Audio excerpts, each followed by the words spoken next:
चलिए आज की सुबह की आपकी वीकली करंट अफेयर्स की शुरुआत किया जाए डियर। आज संडे है और पूरे वीक्स के जो करंट अफेयर्स होते हैं उनके जो एमसीक्यूज की पॉसिबिलिटीज है, जितने सारे पूरे वीक्स में आपने क्वेश्चंस पढ़े होंगे, जितने सारे डिस्क्रिप्शन करंट अफेयर्स के पढ़े होंगे, उनका एमसीक्यूज के फॉर्म में लेके मैं आ गया हूँ, ताकि आपकी रिविजन्स भी कंटिन्यू होती रहे।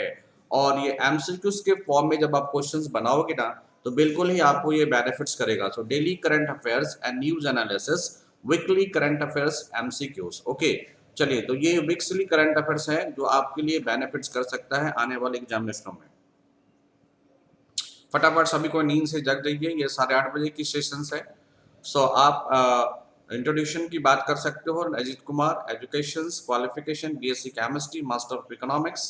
यूट्यूब पे आप मुझे सर्च कर सकते हो, eminent educators, experience 5 year of teaching, general studies and current affairs with economics is the specializations. So you can follow me, you can search me YouTubes. Okay, फटाफट सब्सक्रिप्शंस ले लीजिए, सब्सक्राइब कर लो मुझे यूट्यूब्स पे।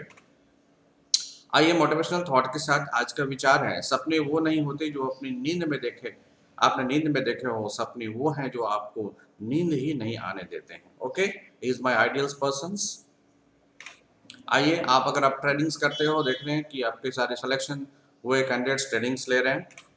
आइए, पहला question, government has extended the deadline to make payment under the Vivad se Vishwas. What is the new guidelines for Vivad se विश्वास scheme की जो गाइडलाइन क्या है? आपको जैसा कि पता है कि यह विवाद से विश्वास जो स्कीम है वो टैक्स से कलेक्शंस के ऊपर है।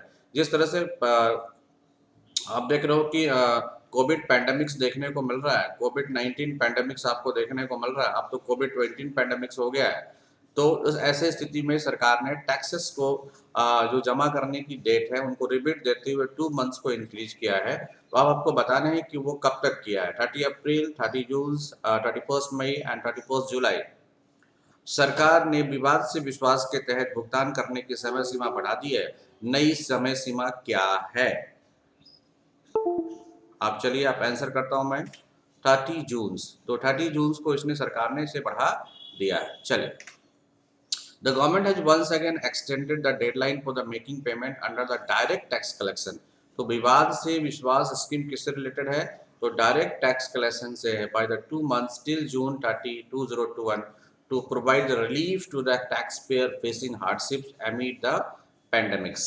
Okay, correct. Now next, the Varuna, ये जो 2020 is the 19th, ये 19th editions of the bilateral navy exercises है, conducted between the Indian Navy with the navies of which country? ये naval exercises है, ये navy के exercises है, ये navy के exercises हुए हैं। ओके, किन दो कंट्रियों के बीच में हुए हैं? एक तो आपको इंडिया दिख रहा है, और दूसरे किस कंट्री के नेवी है जिसके बीच में यह एक्सरसाइजेस मिला है? कौन सा एक्सरसाइजेस? तो वरुण एक्सरसाइज आपको बताने हैं, फ्रांस, रशिया, सिंगापुर और श्रीलंका। आंसर करेंगे आप, answer is your France. Answer क्या होगा? France.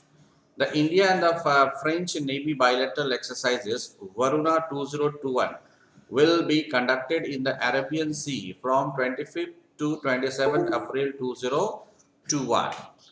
PM Narendra Modi launches the scheme for distributions of e-properties card to rural populations across the country on April 24, 2021.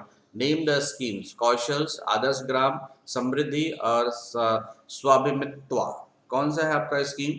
तो पीएम नरेंद्र मोदी ने 24 अप्रैल 2021 को देश भर में ग्रामीण आबादी को ई संपत्ति कार्ड वितरित करने के लिए एक योजना की शुरू की। इस योजना का नाम क्या है? तो स्वाभिमित्वा। ओके, तो स्वाभिमित्वा स्कीम है, आप देख सकते हो। ओके, इसमें क्या होगा कि आपके जितने भी प्रॉपर्टीज हैं, this all properties are in the digital forms.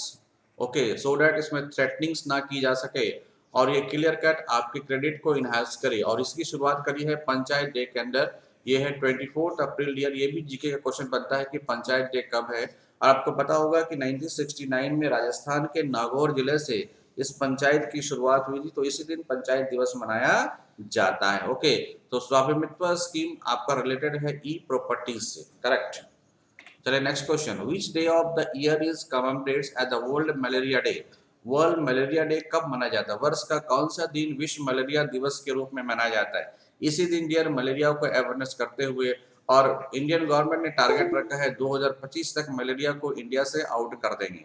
तो मलेरिया भी एक पेंडेमिक्स हुआ था आने वाले समय में, लास्ट ईयर्स और कई सालों में मलेरिया भी एक पेंडेमिक्स का असर देखने को मिला था।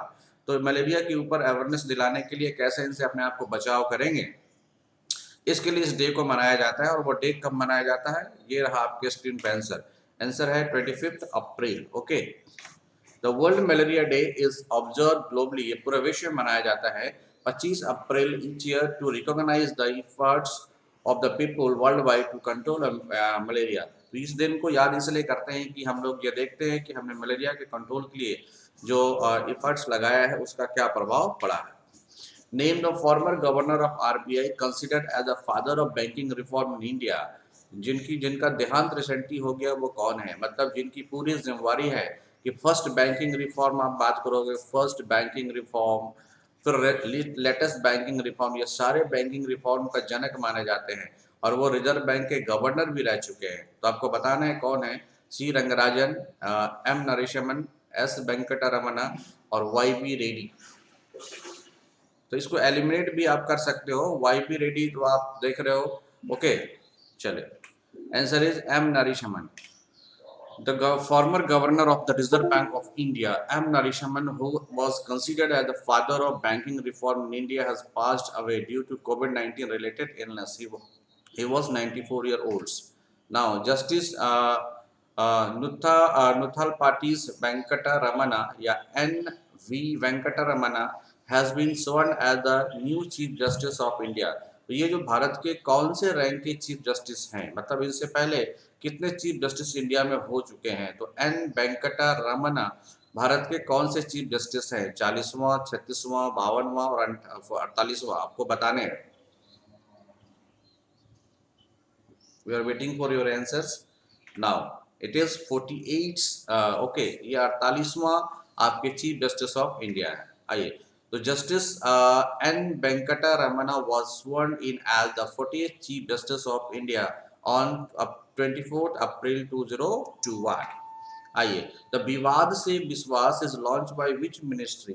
ये विवाद से जो विश्वास स्कीम है, आपने देखा था कि अभी डायरेक्ट टैक्स के लिए था ये स्कीम, और यह स्कीम किस मिनिस्ट्री के द्वारा लॉन्च किया गया, ministry of health and family welfare, ministry of education, ministry of finance, ministry of agriculture. Your answer is ministry of agriculture. Okay, what is the theme of the world malaria day. अभी देखा आपने कि 25 अप्रैल को world malaria day मनाया जाता है। इस malaria day की थीम क्या है, विश्व मलेरिया दिवस 2021 का विषय क्या है, थीम क्या है। Reaching the zero malarial targets, zero malaria starts with me, ready to beat malaria, invest in the future, defeat malaria. Your answer is your reaching the zero malaria targets. The theme of the World Malaria Day 2021 is reaching the zero malaria targets. The bilateral exercise आपको मिला था, अभी देखा था France और India के बीच में एक बायलैटरल एक्सरसाइजेस हुई थी, जिसका नाम था Varuna 2021, is being held in which place? Arctic oceans में हुआ है, इंडियन ओशंस में हुआ है, अरेबियन सी में हुआ है, अंडमान सी में हुआ है, ये आपको बताना है। आंसर होगा डियर अरेबियन सी। ये 19th edition था, this exercise 19th editions of the Indian and French naval exercises Varuna 2021 will be conducted in the Arabian Sea from 25th to 27 April 2021. The World Intellectual Properties Day is observed on, विश्व वैदिक संपदा दिवस कब मनाया जाता है, 24 अप्रैल, 25 अप्रैल, 26 अप्रैल और 27 अप्रैल। The World Intellectual Properties Day is observed on 24th April, 25th April, 26th April or 27th April. Answer is your 26th April. The World Intellectual Properties Day is observed annually on 26th April. Okay, 2000 से। Okay, चलिए। Which film has won the Best Picture Award at the 93rd Academy Award or Oscar 2021? The Father. Okay, film का नाम father है, nomad lands है, Judas and the black message है, या मीनारी है। आपको बताने हैं कि किस पिक्चर फिल्म को ओके 93rd एकेडमी अवार्ड और ऑस्कर अवार्ड 2021 दिया गया है? Answer is nomad lands. Answer क्या दिया है? तो nomad land. Top award winners best pictures nomad lands. क्या है? Best pictures nomad lands. Best director Sholay जाओ नोमाड लैंड्स। बेस्ट एक्ट्रेस है Frances McDonalds. Nomad land the best actress है Anthony Hopkins and the fathers. Okay, तो best actress का award देख लो Francis McDonald's को मिला है नोमाड लैंड्स के लिए। और बेस्ट एक्टर का अवार्ड एंथोनी हॉपकिंस को मिला है द फादर के लिए। और बेस्ट डायरेक्टर का अवार्ड मिला है चोले जाउस, ये किसके लिए है? तो नोमाडलैंड्स के लिए है। और टॉप जो पिक्चर फिल्म है वो है नोमाडलैंड्स। ओके, चलिए, तो answer is your Nomadlands. What is the theme of 2021 world intellectual properties day? अभी देखा आपने जो वर्ल्ड इंटेलेक्चुअल प्रॉपर्टीज डे जो मनाई गई, उसकी थीम क्या है? Intellectual property days and small business taking big idea to the market, rich for golds, IP and sports, innovate for a green picture, powering change in women in innovation and creativity। आपको answer करने हैं इनमें कि world intellectual properties days क्यों मनाया गया, इनकी themes क्या है 2021 की। ओके, आंसर होगा dear intellectual properties and small business taking big idea to markets. ये पूरे विक्स के क्वेश्चंस हैं। इन सारे इन सारे थॉट्स का, इन सारे थ्योरी का मैंने कंप्लीट डिस्क्रिप्शंस पूरे विक्स में दिया है। इसलिए हमारी सेशन मंडे टू फ्राइडे चलती है और सैटरडे को मीन संडे को, सैटरडे इवनिंग्स या संडे मॉर्निंग्स हम क्या करते हैं कि उनसे रिलेटेड जितने क्वेश्चंस हैं उनको मैं कराता हूँ। तो थीम क्या है? Intellectual properties and small business taking big idea to market. What is the estimate GDP growth forecast for India in 2021-2022? As per the Oxford Economics, 10.9%, 11.1%, 10.2%, 11.5%। Oxford economics के अनुसार 2021-22 में भारत के लिए अनुमानित जीडीपी का क्या अनुमान क्या है? 10.9%, 11.1%, 10.2% और 11.5%। आंसर होगा 10.2%। The global forecasting firm Oxford Economics has revised downwards the GDP growth forecast for India to 10.2% for the fiscal year 2021-2022. What is the rank of India in the SIPRI military expenditure database for the year 2020? 10th, 6th, 4th and 3rd। वर्ष 2020 के लिए SIPRI सैन्य व्यय database में भारत का rank कौन सा है? What is the rank of India in the SIPRI military expenditure database for the year 2020? That is 3rd। India has retained its position as the third biggest military spender in the world in 2020 according to new data titled SIPRI Military Expenditure Database published by the Stockholm International Peace Research Institute on April 26, 2021। Okay, ये संस्था है जो कि आपके हथियारों की खरीद बिक्री और इस पर कितने खर्च कौन से कंट्री करते हैं, इसके लिए ये डेटा निकाला जाता है, इस कंट्री का डेटा आता है। ओके, चलिए, तो सिप्री ने इसको निकाला है और इसमें इंडिया की जो पोजीशंस है वो थर्ड है पूरे विश्व में। तो फर्स्ट पोजीशन पे कौन है डियर? तो आप देखोगे फर्स्ट पोजीशन पे यूएस है, फिर दूसरा कौन है? चाइना है, और थर्ड कौन था? तो इंडिया है। तो हथियारों में सबसे ज्यादा पैसा खर्च कौन करता है? यूएस, उसके बाद चाइना, और नाउ इंडिया तीसरे पोजीशन पे आ चुका है। Okay, Who is the author of the books titles The Living Mountains? ये लिविंग माउंटेन्स एक पर्यावरण पर लिखी गई पुस्तक है। किस तरह से पर्यावरण को हम लोग दोहन कर रहे हैं और ये लिथर एंड टॉक्सिसिटी हो रहा है और इको बैलेंसेस को हम किस तरह से डिस्ट्रक्ट कर रहे हैं, इस पर लिखी गई ये पुस्तक है। इस पुस्तक को किसने लिखा है? अरुंधति राय ने, अमिताभ घोष ने, सलमान रशीद ने या जुम्पा लहरी में? आपको बताना है कि बुक्स को किसने लिखा है। चलिए, आंसर इज और Amitabh Ghosh. The new book titles The Living Mountain, co-authored by the internationally acclaimed author Amitabh Ghosh, is set to hit stands in January 2022। इसका मतलब 2022 से ये बुक्स आपको मिल पाएगी। अब देखो submarine KRI Nangalas which made misses recently belong to which country? ये जो सबमरीन है वो खो गया था, ये मिस हो गया था कुछ महीने पहले, और जिनके कई टुकड़े मिले, अगर ये मिले हैं तो ये 3 टुकड़ों में मिले हैं। तो ये स्पेसीज बेसिकली जो ये सबमरीन है वो कौन सा है? किस कंट्री का, sorry, Maldives, south Africa, south Korea, Indonesia और श्रीलंका। तो किस कंट्री का ये KRI नंगाला है जो मिस हुआ था रिसेंटली और वो मिला है? ओके, मिला है तो 3 टुकड़े में मिला है। इसके टुकड़े होने के कई रीजंस हो सकते हैं। उनका खुद का सबमरीन का कुछ प्रॉब्लम हो सकता है, या इस तरह से इतने सबमरीन हम छोड़ रहे हैं समुद्र के अंदर, तो वहाँ की जो डोमेस्टिक लाइफ है उनमें कोई डोमेस्टिक लाइफ ने एकोमोडेट्स होकर इन पे आक्रमण कर दिया होगा, ये पॉसिबिलिटीज है। आंसर क्या है? Indonesia. The Indonesian Navy KRI Nangalas 402 that went misses on 21st April. ये 21 अप्रैल 2021 को मिस हुआ था in the water of the coast Bali of island में। Okay, is reported to be found split into 3 pieces on the sea beds at the depth of 850 meters की गहराई पे नीचे इसके 3 टुकड़े में कन्वर्ट होके ये देखा गया है। करेक्ट। चलिए, which tennis player has captured the 2021 Barcelona open tournaments? किस खिलाड़ी ने बार्सिलोना ओपन टूर्नामेंट्स को जीता है 2021 का? राफेल नाडल्स, स्टेफानोस सिट्सिपास, नोवाक जोकोविच और रोजर फेडरर। तो किस टेनिस खिलाड़ी ने 2021 बार्सिलोना ओपन टूर्नामेंट पर कब्जा कर लिया है? आंसर होगा dear Rafael Nadals. So that in the tennis, the Spanish maestro Rafael Nadal defeated Stefanos Tsitsipas, in the Barcelona 2021 open single title में इसने बार्सिलोना में जीता है। और ये इनका इंडिविजुअल्स अगर देखोगे तो 12 बार्सिलोना, ये 12 बार ये बार्सिलोना ओपन टाइटल्स को जीत चुके हैं। कौन? राफेल नाडल। और ये राफेल नाडल बेसिकली प्लेयर कहाँ के हैं? तो स्पेनिश प्लेयर है। ओके, चलिए, Which country has topped the SIPRI military expenditure database ranking for the year 2020? अभी आपने देखा था कि मैंने बताया था, क्वेश्चंस आई थी कि इंडिया की रैंक कौन सी है, तो मैंने आपको बताया था 3rd रैंक पे इंडिया है। और 1st रैंक पे कौन होगा मैंने चर्चा कर दिया है, आपको बताना है United Kingdom, China, United States and Russia.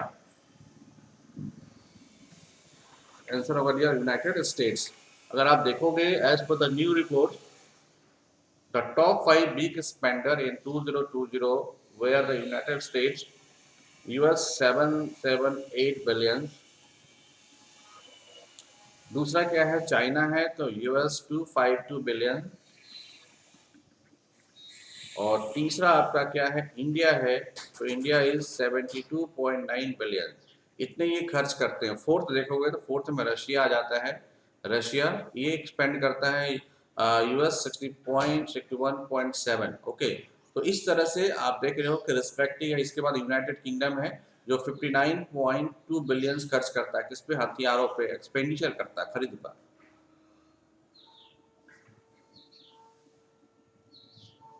Correct.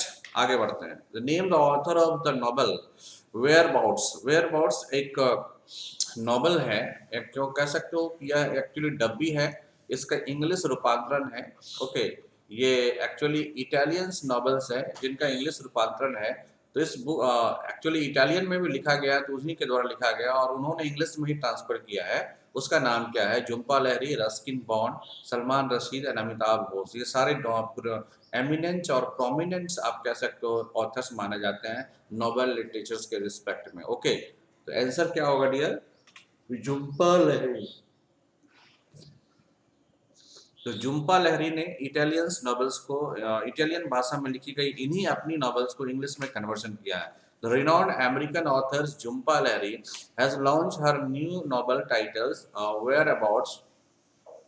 The book is an English translation of Italian's novel Ias do Mi Torovo, which was written by the author Jhumpa Lahiri. तो ये झुम्पा लाहिरी के द्वारा ही लिखा गया है। तो देखिएगा 2 क्वेश्चन यहाँ आने की पॉसिबिलिटीज है कि झुम्पा लाहिरी की जो ये नॉवेल्स किसका है, तो आप बोलोगे झुम्पा लाहिरी के नॉवेल्स है। और पूछोगे कि ये इनका जो इंग्लिश वर्जन है उसका नाम क्या है, तो वेयर अबाउट्स इनका नाम है।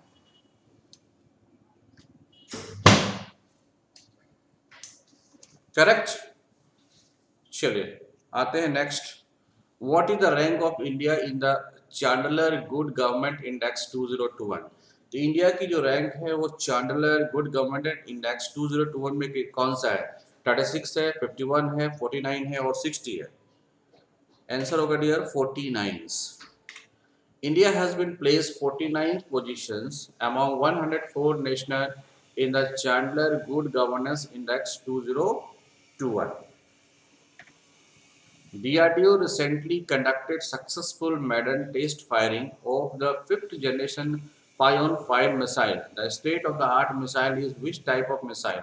Air-to-air, surface-to-air, air to surface and surface to surface. तो डीआरडीओ ने अभी जो फिफ्थ जनरेशन पायोन्स 5 जो कि तेजस के द्वारा लॉन्च किया गया, सफल प्रशिक्षण किया गया है, ये किस वर्जन का मिसाइल्स है? एयर टू एयर, हवा से हवा, सतह से हवा और हवा से सतह, या सरफेस टू सरफेस, सतह से सतह। आपको आंसर करने हैं। You are waiting for your answers, few seconds. This is your answer, air to air. On April 27, 2021, the Defense Research and Development Organization (DRDO) successfully test fired the fifth generation Pion-5 air-to-air missiles from the Tejas aircraft at Goa. Which country has launched a robot prototype named as NEO-01 to clear the space debris? तो space में जितने कचरे हैं उसको साफ करने के लिए किस कंट्री ने एक प्रोटोटाइप रोबोट को लॉन्च किया है या उतारा है किसमें? स्पेस में, ताकि वो वहाँ की जितनी भी कचरे हैं स्पेस में उनको वो क्या करे, इलेक्ट्रोलाइट टेक्निक के द्वारा वहीं पे बर्न करा दे। रशिया, चाइना, यूनाइटेड स्टेट और Israel. Answer is your China.